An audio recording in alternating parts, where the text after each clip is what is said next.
Time now for another vlog. And yeah, I'm doing the vlogs a little differently. Well, not entirely. I still plan on doing vlogs the traditional way where I get in a vehicle, driving around in Grand Theft Auto Online. Maybe one day I'll get a GoPro and I'll actually do that in real life in my truck. But for now, I need to come up with different ways to do the vlog series since I've done so many over the past 2 or 3 years now. And I try not to repeat a topic. Sometimes it'll happen, but for the most part I try to keep each one unique, and most of the time it works out. So what I decided to do is to take inspiration from my main channel, where I do a lot of interactive videos like my feedback series, most recently an ideas video for future roles in Reddit Online. And it's something I enjoy doing, reading your comments and reading what you have to say and interacting with you, sharing my thoughts along with yours. And that's something I wanted to do with the vlog series going forward. Maybe pepper it in with this different style along with the, I guess you could say, the traditional way I've done the vlogs over the years. So just adding a little something different to the vlogs channel. So a few days ago, since it's Halloween season, spooky time of year, and I already did a video about fears many years ago, I thought we'd do kind of a sequel of sorts called Phobia, going over your phobias, what you're afraid of, and I gave you a chance through the main channel's community tab as well as our Discord to, share with us some of your phobias. By the way, if you didn't get a chance to do so, you're welcome to share your phobia below in the comment section. So I just want to get that out of the way. And yeah, I had to tweak the banner, the graphic, to where it matches the vlogs channel. So our newest subscriber on the vlogs channel is Gizmo. Thank you, Gizmo. And our subscriber count over on the vlogs channel is 240 subscribers. Very much appreciated. And by the way, if you're new to the vlog series, it's a vlog I do every month. I used to do it like every 2 weeks, but I started running out of ideas. So I had to limit it to once a month. But maybe this new spin on the vlogs will maybe continue to add new life to the series. Okay, so that out of the way, let's go ahead and get started over on the Discord. Then we'll go to the YouTube community tab. And let's talk to Cool Guy regarding his vlog. See, I guess I'm not a fan of slugs and snails. A lot of people have fears, phobias, that to most people would seem silly and ridiculous. Case in point, I had a friend, and she was afraid of lizards. Like, teeny tiny lizards. Like that size. Like, she had this irrational fear of them. And it was legit. She was terrified of lizards. Some people would make fun of her. Not me. I mean, I understood that, we all have fears. And unfortunately for us, they're fears that some people may not understand. But there still are fears for whatever rhyme or reason. And so I completely understand someone having a fear of slugs and snails or lizards. And I don't know why you have those fears, but, they happen. Next, let's move on to JT Max, rejection and failure. That is definitely fears, phobias that I share with you, JT. And I think a lot of people have that. I mean, for example, I feel like I've done a lot of things in my life, tried to have different types of careers and projects that I've worked on, small businesses, and a lot of them have, well, actually all of them have ended in failure. So I'm quite an expert when it comes to failure. And rejection becomes difficult, especially when you're trying to find yourself somebody, right? Like a girlfriend, a boyfriend, a companion. And it makes it very tough for somebody that doesn't like rejection to ask somebody out. I mean, in this day and age, it is very difficult because of the fact you don't know if they're like into you, if they already have somebody, if you're even their type. A lot of other questions come up. And whenever you don't get out as much and you're only out like running errands, going to the stores and whatnot, you don't exactly run across that many people to interact with. And the online dating and dating apps they're not exactly W's in my book. I think I finally gave up on them for now. But yeah, I mean, case in point. So there's a cashier at a grocery store I kind of like.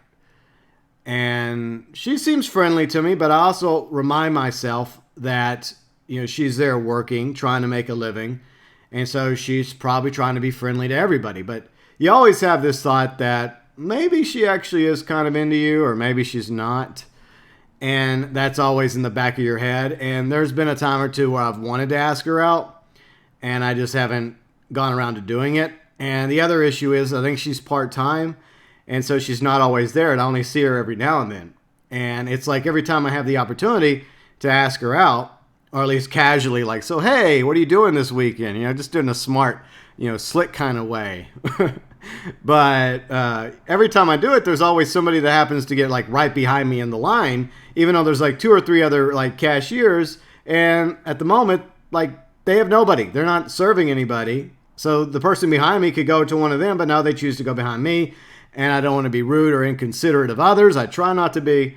And therefore, I just don't seal the deal. And maybe next time I see her, maybe the opportunity will present itself. And even if I'm rejected, okay, what's the worst that can happen? She says, no, sorry, I already have a boyfriend. I already have a girlfriend. I'm married. I don't think she's married, though. I don't think she has a ring. I look. Believe me, I look. Let's see, Sparring Donkey. Let's see, hopefully this is something that I and many others will at least grow a little out of, but public speaking. Speaking in a public setting, Sparring Donkey, is a fear that a lot of people actually have. And that's something that's one of the first things that I learned in a speaking class in college. And that's one of the first things that the teacher taught us. Like, yeah, I know a lot of you are apprehensive about speaking in public or speaking in front of a class of 20, 30 students, but this is a fear that at least 90% of the public of people have. It's not at the top of the list. Well, one of the fears, but a lot of people are afraid of public speaking, and myself included. It used to be the case. Whenever I got into radio, once again in college through telecommunications and internship, I had to force myself to speak in front of people because you have to when you're in radio. Well, in a way, because you're in a studio, you're behind a microphone like I am right now, and it's going over airwaves, right? And so the first time you do it, you're very nervous about it. When they call it cracking the mic, cracking the mic. It's a very nerve-wracking experience doing it your first time, just like with anything. I didn't mean to go there. But after a while, just like anything, you get used to it. You get more comfortable, you get more confident. You're learning from your PD, your program director. He's giving you pointers or she's giving you pointers, what you did right, what you did wrong, because you have to do air checks. And eventually you start to get a rhythm, you get a style, you become comfortable with being on the air. And whenever you're doing like music radio, like rock radio, country radio, hip hop, etc., you're not really talking that much anyways. You're only talking for like a few seconds in between like songs.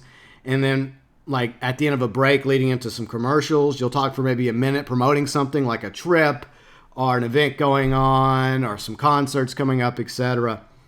And so you don't really talk as much in music radio. In talk radio, you talk way more. But then you take it to the next level and you have to go out to events or concerts and you have to speak in front of a few hundred people or a few thousand people. And that's something you really have to just embrace, that it's part of your job. And it's something I've done on numerous occasions back when I was in radio. It's something I had to get used to.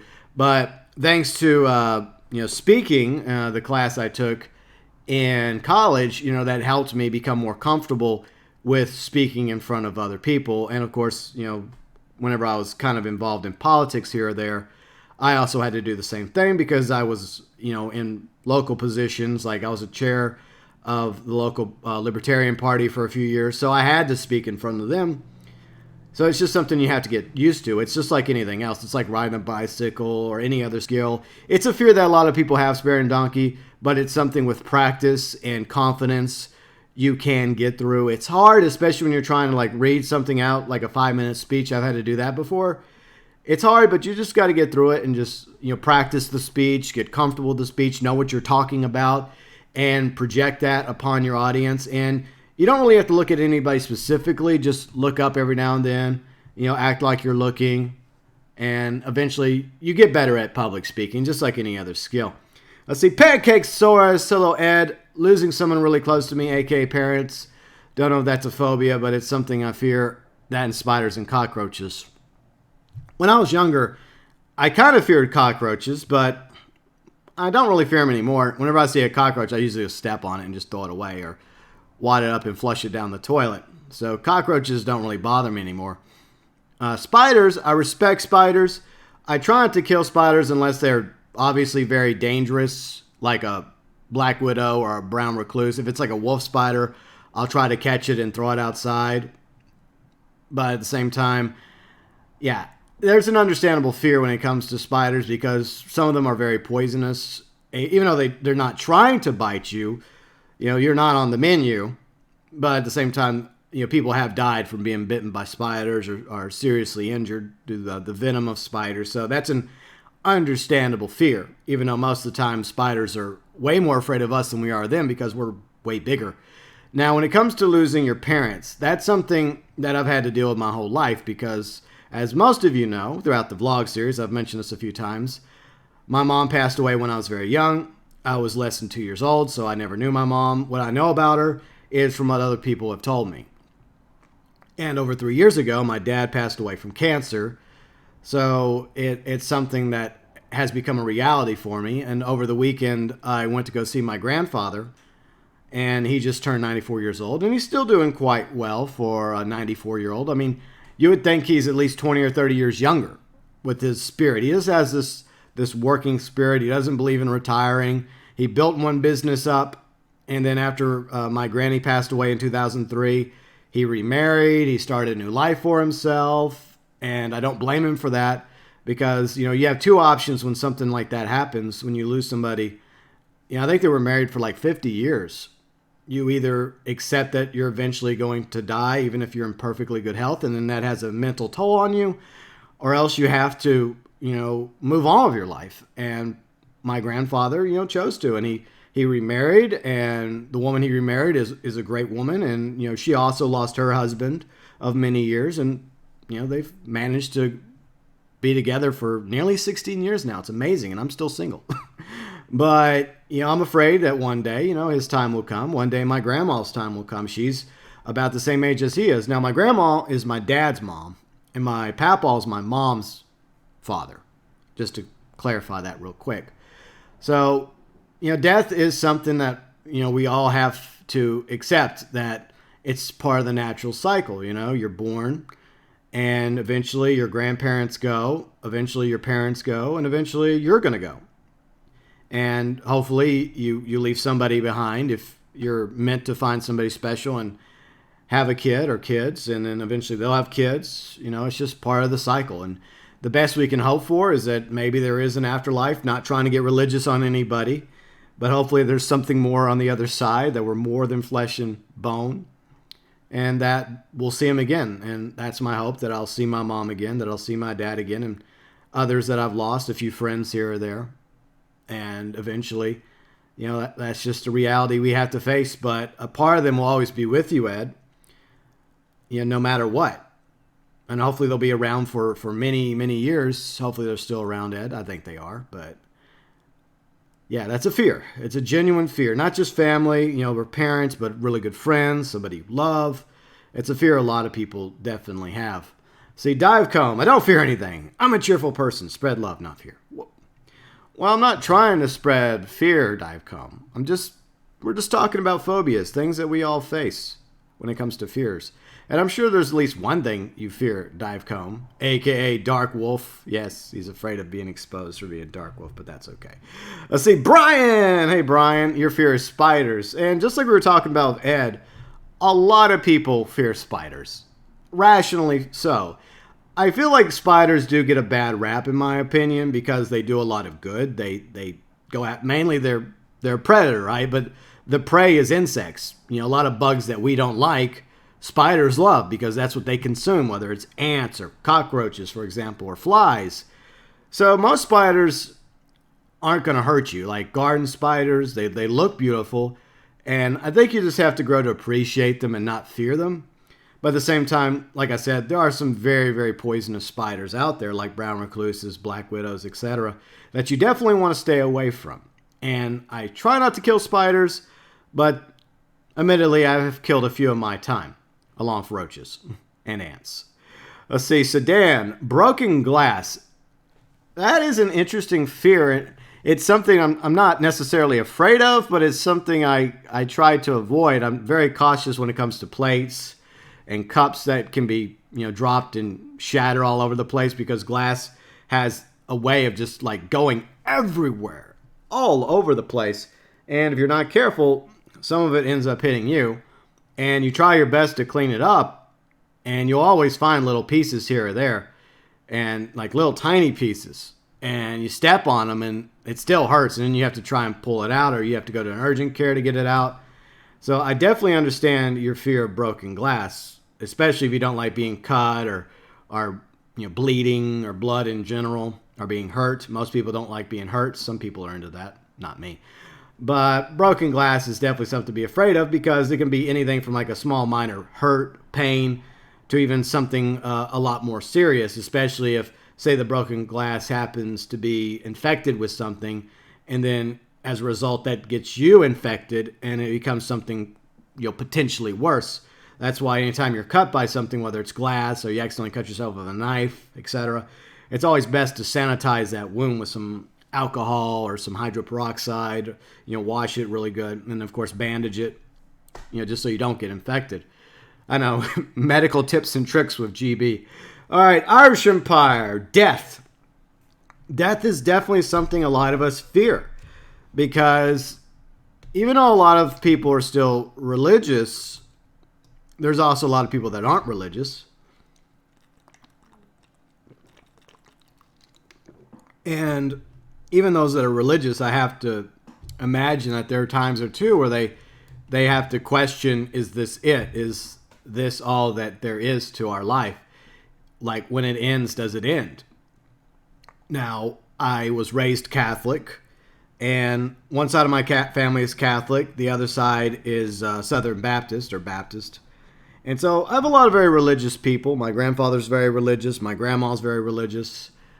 And they obviously believe in heaven. They believe in doing good, being good. They're good people. And I sincerely hope that if there is a heaven, I hope they end up there. And I hope that all of our loved ones end up in a nice place in the afterlife. Now, over the years, I've come to not necessarily believe in religion per se. I do believe there's something more than we can understand. And maybe all these religions are streams that flow into the same river. I don't know if there's a God or a supreme being or whatnot. I do feel like there's a rhyme to the reason, that there's, like I said, there's something more that we just are trying to find the answers to, but we'll never find the answers to. And I would like to believe that this is not the end, Irish Empire. And I have had flashes over the years of past lives, so I do believe in reincarnation. And, you can tell the difference between a memory and a dream. And these past life flashes I've had feel more like memories than dreams. I could be wrong about that, and I'm always willing to accept the fact that I'm not always right, and sometimes I can be wrong. But I don't believe that death is the end, because we're all living this life, right? We're all going through these experiences and growing up, and all the lessons that we learn, the friends we make, the bonds with our family and parents and siblings, and the joy, the pain, everything that we learn along the way, including the mistakes that we all make, and I make plenty. All this stuff, it feels like a waste and kind of pointless if in the end, when we die, it's over. Because I feel alive. I feel like I'm something. I feel like I'm more than just this body and flesh and bone. Now, maybe whenever I die, that's it. Lights go out, the end. That's all she wrote. But I like to believe that there's something more than death that awaits us, that, yeah, we do die, but I do feel like it's a transition from this life to the next, and maybe we've all been here before, and maybe there is an afterlife, maybe there's a heaven, maybe there's various degrees depending on how good or bad you were. Maybe it's not as simple as a heaven or a hell, but at the same time, I understand that a lot of people fear death, especially I think those that don't really know if there's anything beyond death. Even if they claim not to fear it, I think there are probably plenty of times when they think about it, and it's a very morbid thought, obviously. Thanks to everybody over on Discord for sharing your phobias, your fears. Now we're moving over to the YouTube community tab. Obviously, I had to do it with the main channel because the vlogs channel's so small, but it's okay. El Davo. Spiders. Yes, I think we've talked a few times about spiders, and cool guy, you mentioned your fear of slugs and snails. Let's see. Lynn. Hello, Lynn. Let's see. Trypophobia. Whenever I see one of those pictures of holes in someone's skin, it freaks me out. I get tingles down my whole body and look away instantly. That's a fear a lot of people have because a lot of people have serious health issues, and while some people's health issues are internal, like me and my liver, it's always a struggle to keep my liver healthy, and I do my best. But there are definitely a lot of people who have health issues that are external, right? They have obvious health problems. You see bumps on them, you see various other obvious telltale signs that there's something wrong with them health-wise. And our knee-jerk reaction, unfortunately, is to be repulsed by it. And I think, unfortunately, that's a sad way to look at it, because these are people that don't want to have these issues. They'd like to be perfectly healthy, perfectly fine, with no problems whatsoever. And they were obviously dealt very bad hands. And I think for them, I have nothing but the utmost of sympathies for them.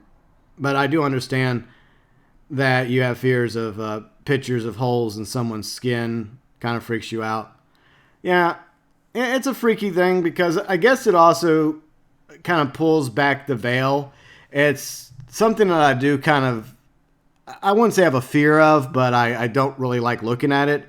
You know how they have like diagrams, or they have like these weird macabre type museums where they have like the human body in different forms, like a mummified body, and then they have one with the skin where you just see the muscle. It's all like, ugh. And then you see it with just the bone, and you're like, so yeah, I guess in a way it's mortifying.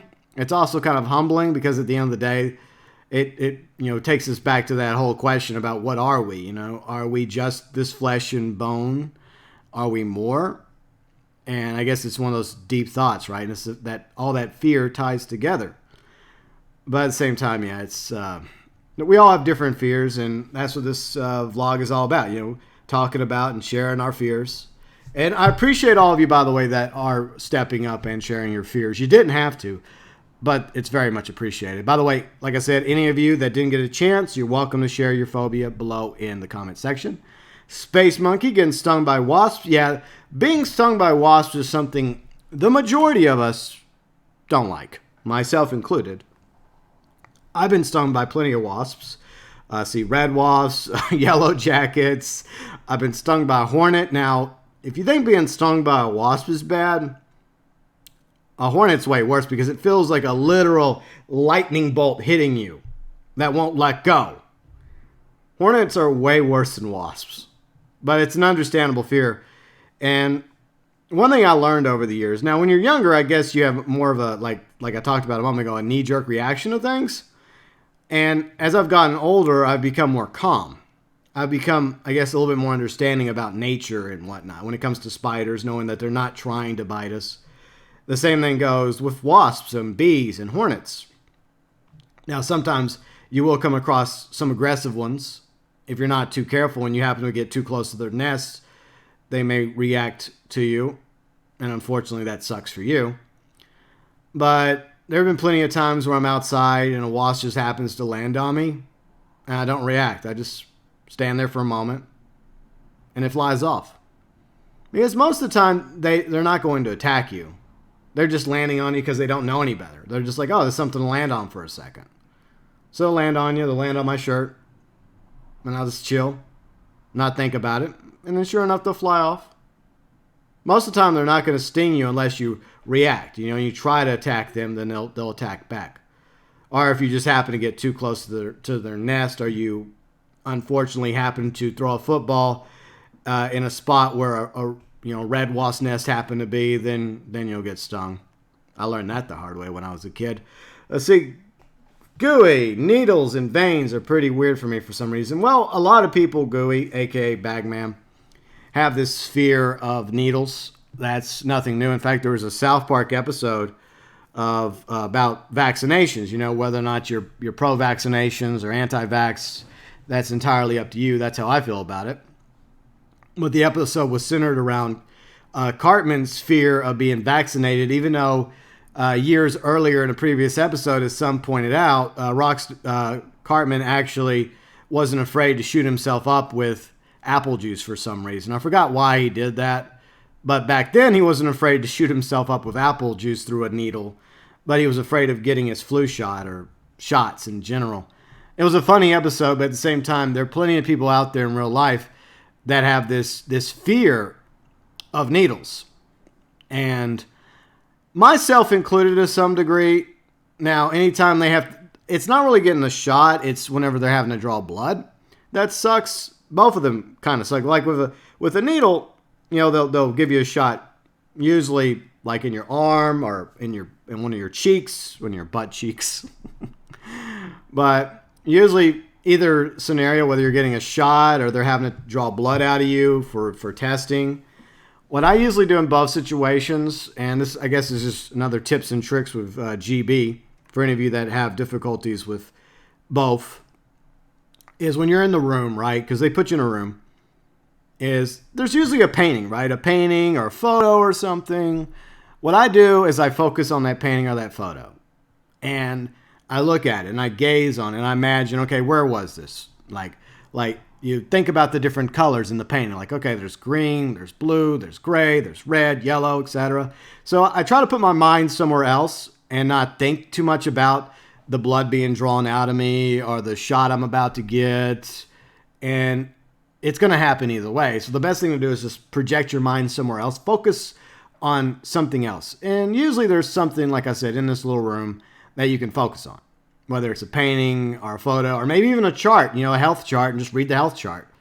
And that's kind of like my advice for anyone that has this issue. But I do understand that that's definitely a fear that a lot of people happen to have, Bagman. Let's see, ESP. My biggest phobia right now is that we don't get character transfers from PlayStation 4 to PC and Red Dead Online. That's a good one. Thanks, ESP. I want to play Red Dead Online, but at the same time, I don't want to waste more time online on PS4 because when I start PC version, I don't want to go back to PS4 app. Thanks. Gallows humor.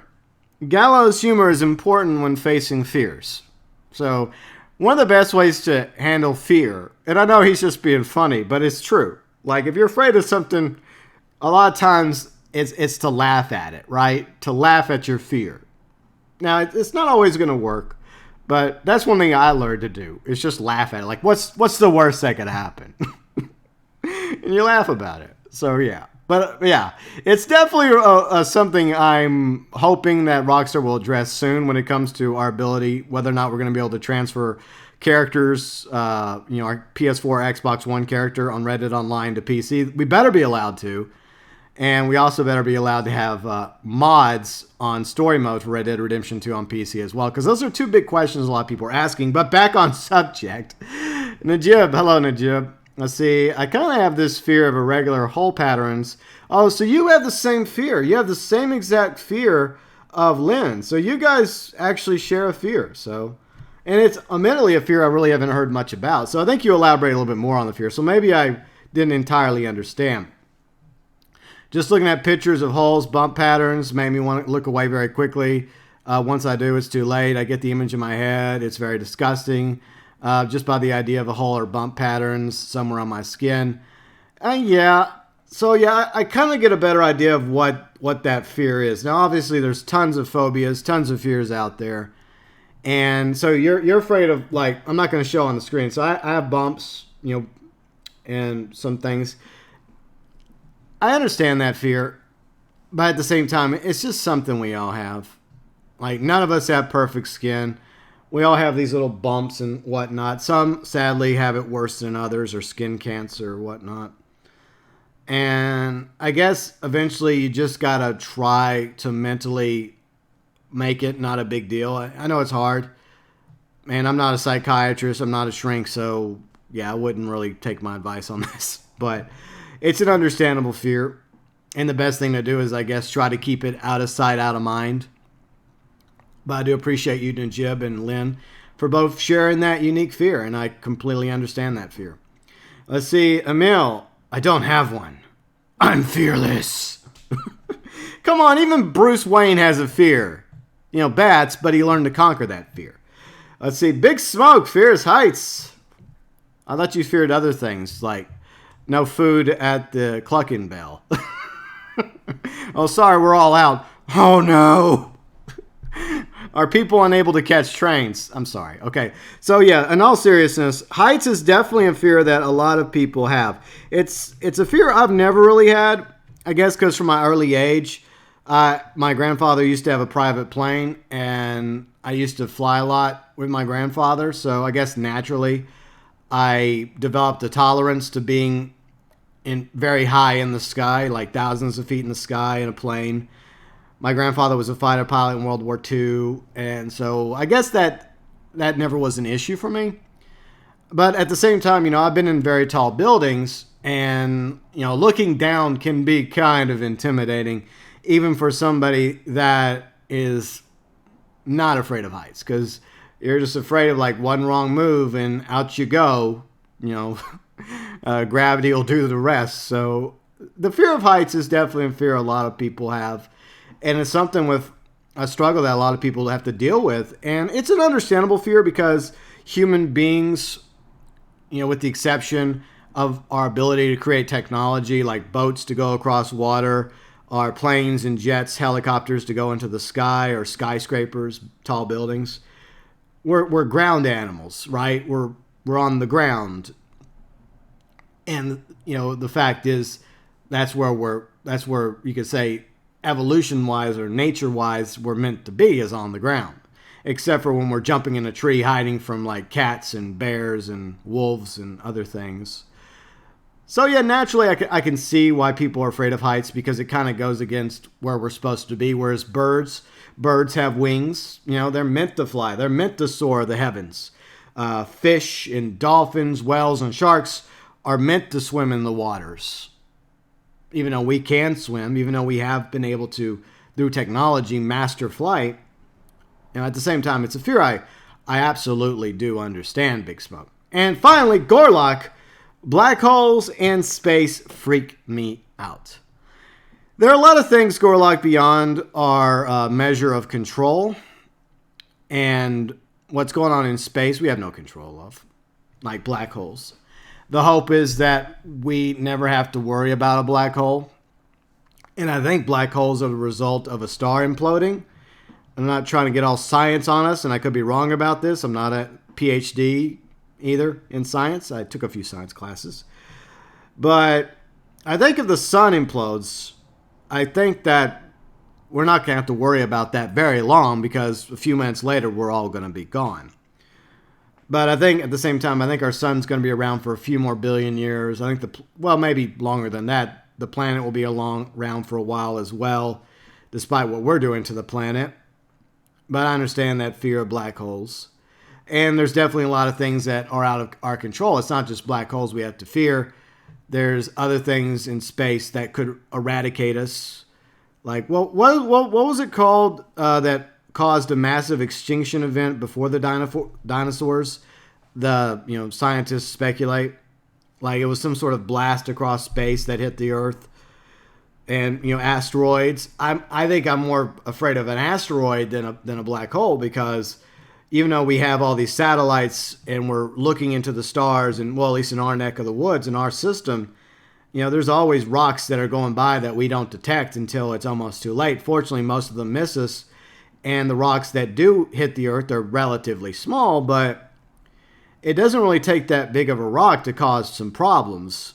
And if, say, a rock the size of a car or the size of a bus hits the planet, and it could wipe out a city. It could devastate a city. And something a little bit bigger could do to us what a similar rock did to the dinosaurs 65 million years ago. So I'm necessarily not as afraid of black holes as I am asteroids and gamma rays. Is it gamma rays? If I'm wrong about that, let me know below in the comment section. Of course, we also have to be afraid of aliens invading us as well, but they're probably already here. Once again, thank you to everybody in our Discord as well as the YouTube community tab of the gaming channel for submitting your phobias. You didn't have to do that. I understand some of you probably took a little bit of courage in order to actually tell us about your fear. And those of you that didn't get a chance to do so are welcome to in the comment section if you want.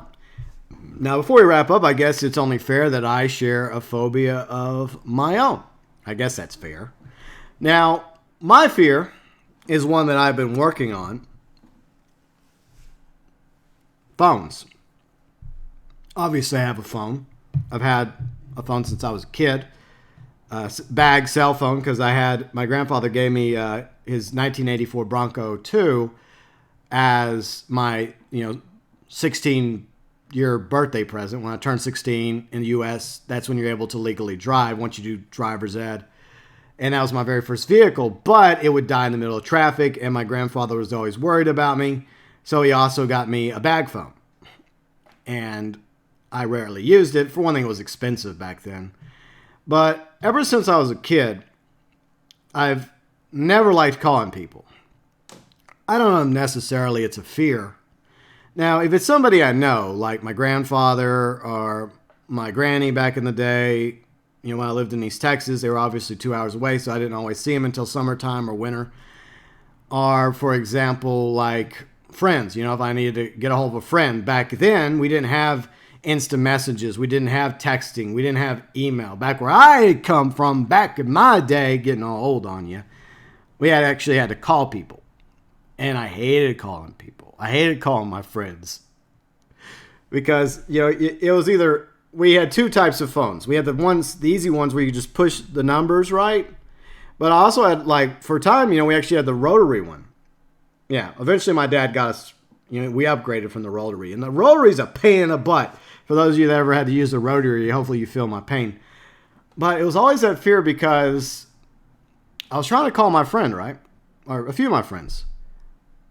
And a lot of times, they wouldn't be the ones that answered the phone.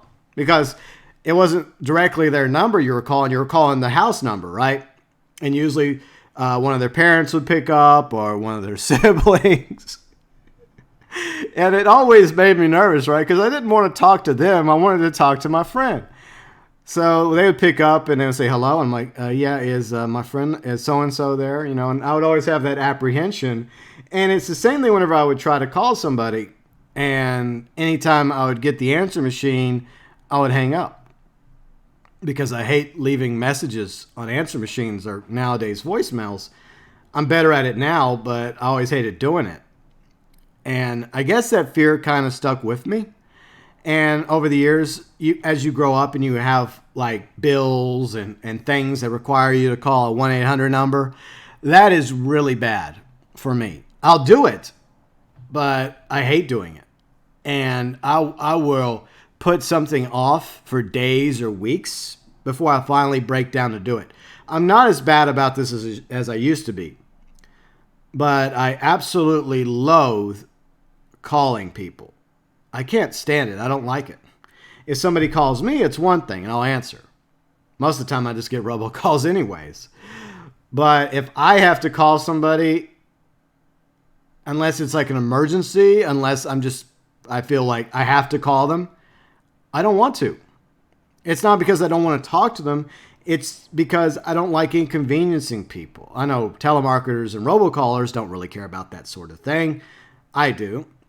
And I'm always thinking, well, so-and-so is probably busy. They're probably eating, or they're probably working on something, or they could be asleep, taking a nap.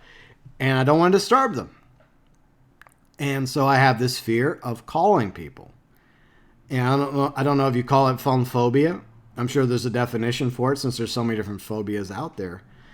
But I really do hate calling people. And I especially hate calling 1-800 numbers. I'll do it if I have to. But fortunately, thanks to technology now and the internet, a lot of times I don't have to. A lot of times there's alternatives. I can just go to like for example, last week, I had to take my truck in because I was having some issues with my truck, minor issues. I had an option to either call the service department or go online through a chat service. Guess which one I picked. And by the way, I would say I had the sensor issue on my truck, which was a minor issue, for probably at least a month. And a normal person probably would have called automatically and been like, hey, I have the sensor issue on my truck. Can I bring it in? No, I didn't. So that fear is still with me because I couldn't bring myself to call the service department at the dealership I bought my truck from. I just couldn't do it. And so I looked on their website for an alternative. Did they have an email? I couldn't find an email. And fortunately, the chat thing popped up, and I was able to communicate that way through their online chat service. And that's how I did it. And that's how I usually do it for a lot of issues I have. If I can find an alternative to actually calling somebody, I will. And I'll only call somebody if it's an absolute emergency or if it's like a special occasion. Like, for example, last year for my grandfather's birthday, of course I called him. I didn't want to call him, not because I didn't want to talk to my grandfather. It's because I just don't like calling people because I don't want to inconvenience them. Plus, a lot of people really liked my grandfather, and I know that a lot of people on his birthday are calling him, wishing him happy birthday, because while I was visiting Saturday, a lot of people obviously were calling him to wish him happy birthday. So at the same time, it comes down to an inconvenience issue. I didn't want to be the person to call when someone else was trying to call him in order to wish him happy birthday. But fortunately, this time around, I was actually able to make it over there for a couple of days to visit my grandfather, spend a little time with him for his birthday. So that was good. So I have no problem with talking with someone in person. It's weird. I'd rather talk to you in person. I'd rather text message somebody. And that's how I usually communicate with my phone. Via text message, via DMs, via email. Yeah, I still use email.